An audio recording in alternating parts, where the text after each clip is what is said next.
ایسے ہی کچھ جدت پسند قسم کے ملحدین امام الانبیاء صلی اللہ علیہ وسلم کے اس سفر کا انکار کرتے ہیں، اور اس سفر کے انکار کی وجہ ان کا اپنا فلسفہ ہے۔ وہ اس طرح کہ قدیم فلسفہ میں ہے کہ آسمان میں خرق و التیام محال ہے، یعنی آسمان پھٹ نہیں سکتا، اس میں شگاف وغیرہ نہیں پڑ سکتے۔ ایسے ہی فلسفہ جدیدہ کا کہنا یہ ہے کہ آسمانوں کا کوئی وجود نہیں ہے، تو فلسفہ جدیدہ وجود سماوات کا منکر ہے، اس لیے وہ کہتے ہیں کہ امام الانبیاء صلی اللہ علیہ وسلم کا یہ سفر محال ہے۔ ایسے ہی ان دونوں کے نزدیک، چاہے وہ فلسفہ قدیمہ ہو یا فلسفہ جدیدہ، ان دونوں فلسفوں کے مطابق زمین و آسمان کے درمیان کرۂ زمہریر ہے، جس کو کراس کر کے آگے گزر جانا بالکل محال اور ناممکن ہے، نیز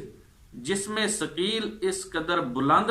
اور سریع رفتار کے ساتھ اتنا سفر نہیں کر سکتا۔ تو اس سے معلوم ہوا کہ امام الانبیاء صلی اللہ علیہ وسلم کو معراج جسمانی نہیں ہوا۔ یہ فلسفیوں کا اعتراض ہے۔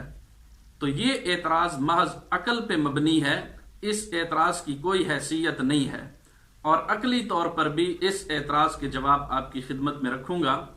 پہلی بات کہ تمام انبیاء کرام علیہم الصلاۃ والسلام کا اس بات پہ اتفاق ہے، جیسا کہ قرآن مقدس میں ہے اذا السماء انشقت، ایسے ہی اذا السماء انفطرت، کہ آسمان ٹکڑے ٹکڑے ہو جائے گا، آسمان پھٹ جائے گا۔ تو تمام انبیاء کرام علیہم الصلاۃ والسلام کا اس بات پہ اتفاق ہے کہ آسمان کے ٹکڑے ٹکڑے ہوں گے۔ تو اگر اس آسمان کا خرق و التیام محال اور ناممکن ہو، آسمان کا پھٹنا محال اور ناممکن ہو، تو تمام انبیاء کرام علیہم الصلاۃ والسلام کا باطل پر اجماع لازم آتا ہے، اور انبیاء کرام علیہم الصلاۃ والسلام کبھی کسی باطل پر اجماع نہیں کر سکتے۔ نمبر 2، فلسفہ جدیدہ میں آسمانوں کے وجود کا انکار اس لیے کیا گیا ہے کہ اس کا مشاہدہ ان کی سمجھ میں نہیں آتا۔ حالانکہ فلسفی بھی یہ بات تسلیم کرتے ہیں کہ کسی چیز کا نظر نہ آنا، کسی چیز کی نظیر کا نہ ہونا، اس کے نہ ہونے کی دلیل نہیں ہوتی۔ تو اگر آسمان فلسفیوں کے مشاہدہ میں نہیں ہے، یا آسمان ان کو نظر نہیں آتا، یا انہوں نے اس کا مشاہدہ نہیں کیا، تو یہ اس کے عدم خرق و التیام کی دلیل نہیں بن سکتی۔ نمبر 3، ہم مان لیتے ہیں کہ زمین و آسمان کے درمیان کرۂ زمہریر ہے جو اجسام کو جلا دیتا ہے، لیکن آج کے اس دور میں نت نئے آلات ایسے ایجاد ہو رہے ہیں جو اجسام کو خارجی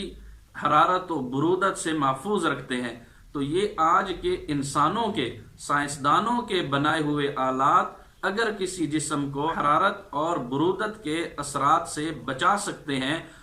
تو اللہ کریم جو خالق الارض والسماء ہے، وہ کیوں نہیں امام الانبیاء صلی اللہ علیہ وسلم کو بچا سکتا؟ یقیناً امام الانبیاء صلی اللہ علیہ وسلم کو یہ سفر اللہ کریم نے کرایا ہے، اور اللہ کریم نے اس حرارت و برودت سے امام الانبیاء صلی اللہ علیہ وسلم کو بچایا ہے۔ نمبر 4، آج کل کے جدید ایسے آلات بھی دریافت ہو چکے ہیں کہ کسی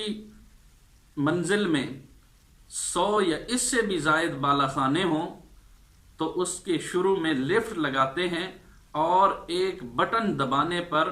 وہ منزل کے آخری بالا خانے تک سیکنڈوں میں پہنچ جاتا ہے۔ جب انسانوں کے بنائے ہوئے آلات سے ایک بٹن دبانے پر بندہ منزل کے 100ویں حصے میں پہنچ سکتا ہے، تو اللہ کریم کی قدرت تو بہت وسیع ہے، اس کا مقابلہ کوئی نہیں کر سکتا۔ اللہ کریم امام الانبیاء صلی اللہ علیہ وسلم کو اس سے بھی جلدی آسمانوں تک، عرش و کرسی تک پہنچا سکتا ہے۔ نمبر 5، ماہرین کے اعلانات کے مطابق اب تک جو سائنسی انکشافات سامنے آئے ہیں، یہ بہت ہی قلیل اور تھوڑے ہیں۔ مزید جو اعلانات اور انکشافات ہونے والے ہیں، وہ اس سے بہت زیادہ ہیں اور ہزاروں درجہ بہتر ہیں۔ تو معلوم ہوا کہ یہ فلسفیوں کا انکشاف یہ بھی معتبر نہیں ہے، بلکہ یہ انکشاف بدل بھی سکتا ہے۔ آخری بات، جیسا کہ حضرت سیدنا عیسیٰ علیہ السلام کو اللہ کریم نے